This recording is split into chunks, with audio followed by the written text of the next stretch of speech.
What's up, guys? It's Lunky, and welcome to the second round of the playoffs. We're going to be going up against the Cleveland Cavaliers, who swept the Bucks in their first round series, beat them fairly easily. We also won our first round series fairly easily against the Knicks, so we will be simulating up until an elimination game. And oh man, when I was simulating these games, my heart was just sinking.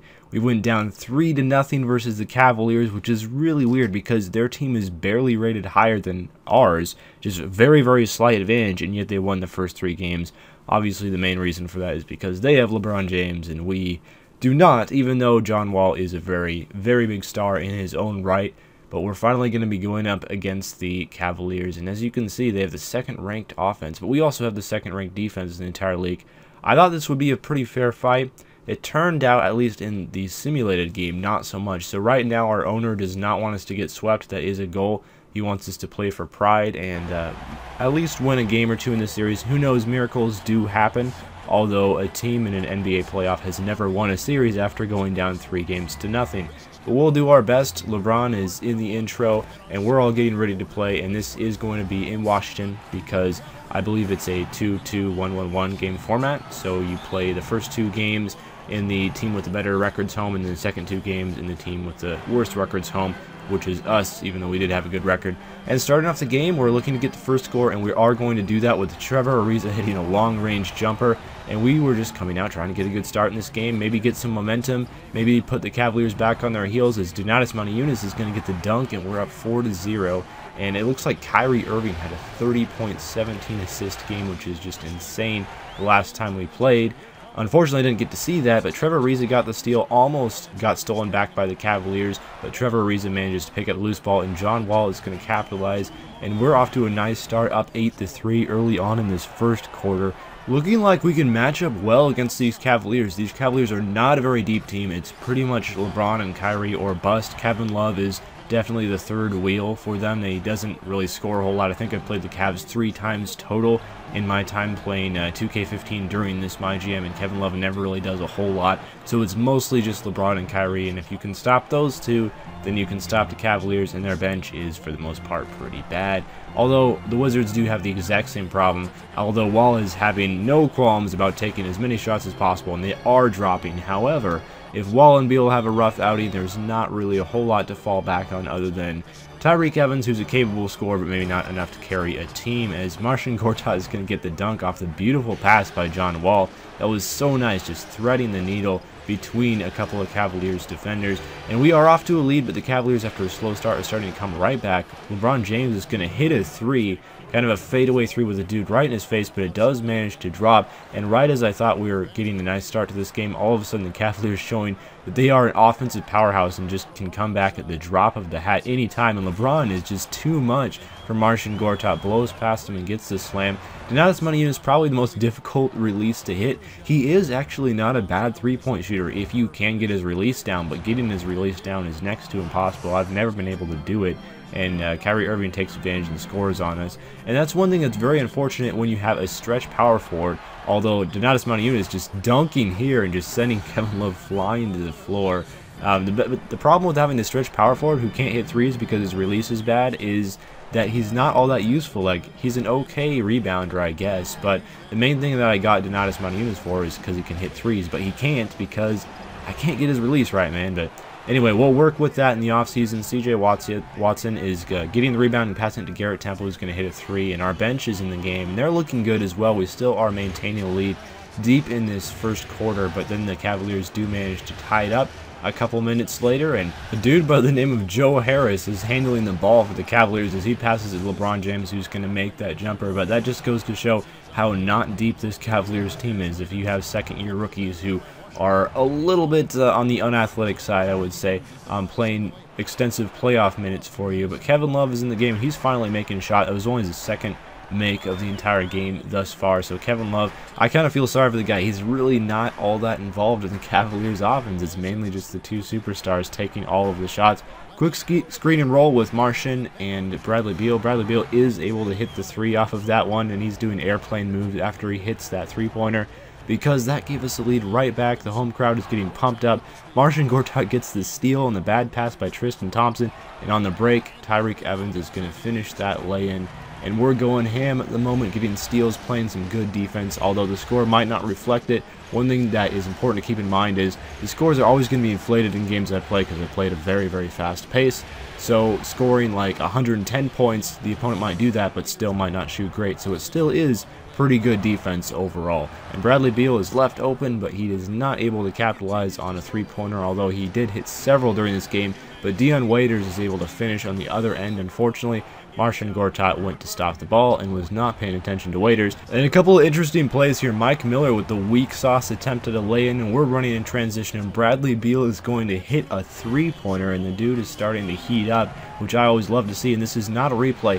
Mike Miller, once again, another weak sauce lay-in attempt, and once again we're running in transition, and there's going to be another three-pointer, but this time it's Tyreek hitting the three instead of Bradley Beal. So back-to-back plays where Mike Miller just completely fails on the fast break, and we get a three-pointer, and that puts us right back in the driver's seat of this game and right back in charge. So Mike Miller is just a very frustrating player because he hit threes, but he just can't really do anything else, and especially at his advanced stage, defense isn't much of a thing that he can play anymore. But the Cavaliers are stuck with players like this, and Marcin Gortat just kills Anderson Varejao and most of the Cavaliers on the court as well with that monstrous dunk. That was beautiful, and Kyrie Irving left wide open. You never want to do that. He's going to hit a three-pointer, and then just a couple plays later, out of the inbounds pass, it's going to go to Kyrie once again, and he's open. Where's the defense? And he hits another three-pointer. Actually, that was my bad because I was controlling CJ Watson, but back-to-back threes by Kyrie Irving, and the Cavs have tied it up right again. That was very disheartening to see,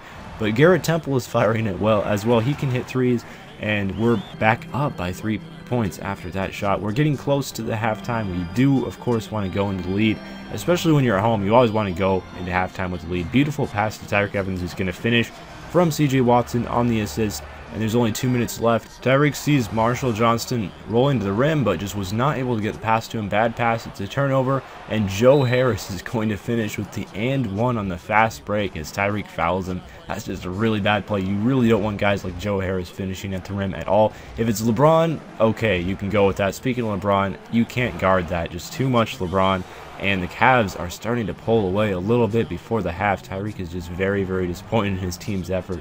But trying to close out the second half here on the right foot, I see Joe Harris guarding Tyreek Evans. You know how that's going to end if it's in a one-on-one situation with them. So a bit of an ISO, although Marshall Johnson got in the way, and we managed to get the 2-point bucket before halftime. So going into the half, we are only down by 3 points. Obviously a very high-scoring game, 62-59, and the Cavaliers are just shooting very well from the free throw line. Us, not so much, but the rebounds and assists are very close. Overall, just a very close game statistically by both sides. And your leading scorer is Kyrie Irving with 16 points at halftime. He's been going off, and John Wall has just not quite been able to D him up. And LeBron is going to miss with the floater coming into the second half. Anderson Varejao scoops up the miss and gets an and one.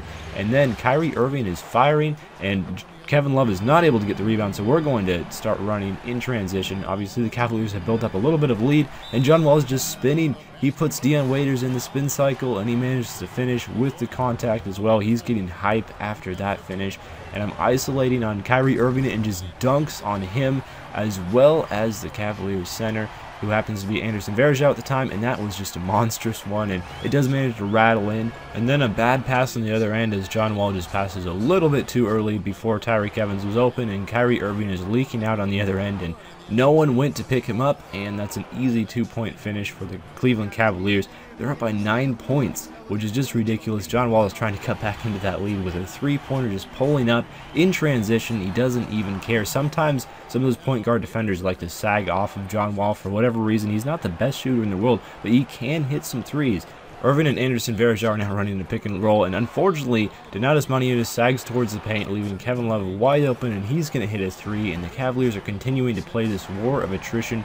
Every single time we score a bucket, they seem to score a bucket as well. And then Tyreek Evans, which is essentially Bradley Beal 2.0 at this point, because all of a sudden he's had a midlife crisis, and he now knows how to shoot three-pointers, and he's been hitting them better than our supposed best three-point shooter on the team, Bradley Beal, and it's just kind of crazy what's going on. But he does manage to kick it to John Wall, who gets the nice finish, so he can pass as well as shoot.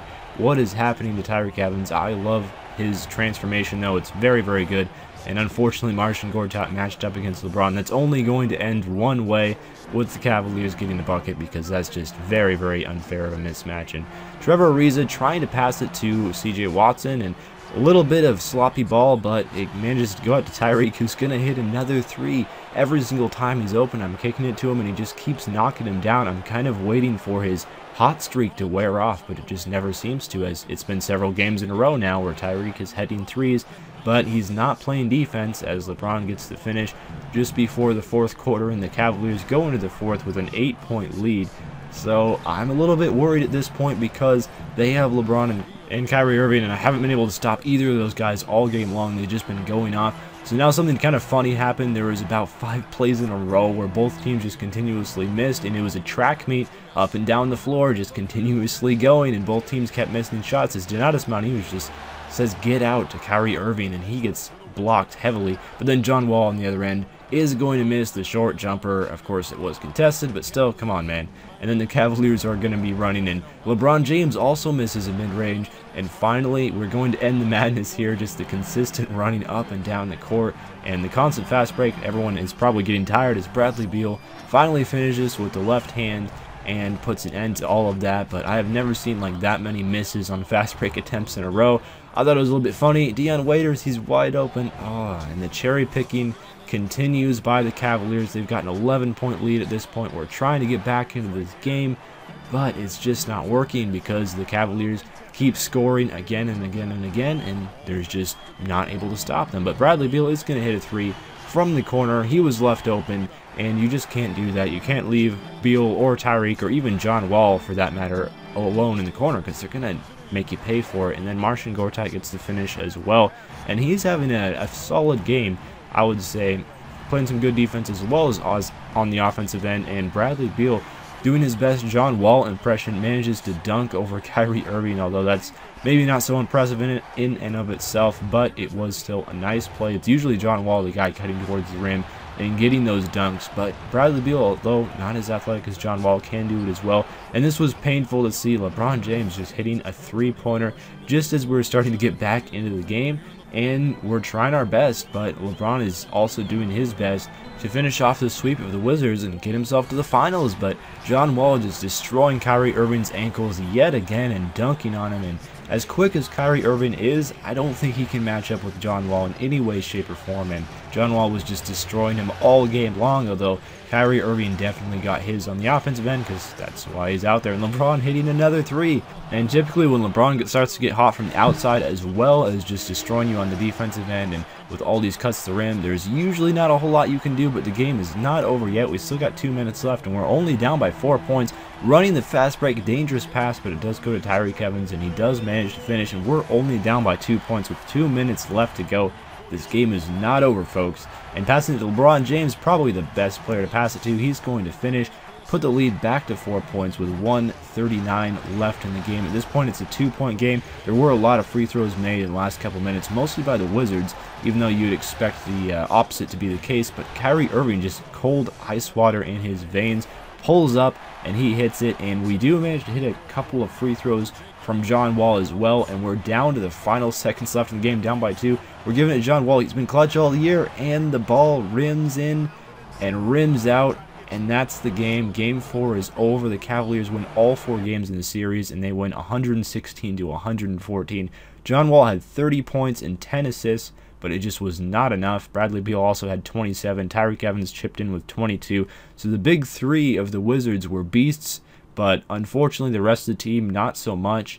And even though the Cavaliers were mostly driven by their main 2 stars as well, they were able to get the best of us on this game. But it was close, and we did at least prove to ourselves that if we can improve a little bit, this Cavaliers team is beatable.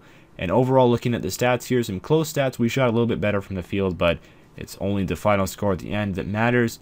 And this means that the Wizards have been eliminated, and it's on to next season for us, where I'm hoping to get better. And we'll watch the free agency next video. I'll see you guys then, and there will be some improvements to this team. There will be some changes made, and some players will be gone. Some new players will be coming in, but the team will be getting better and will be even more ready to contend for a championship next year.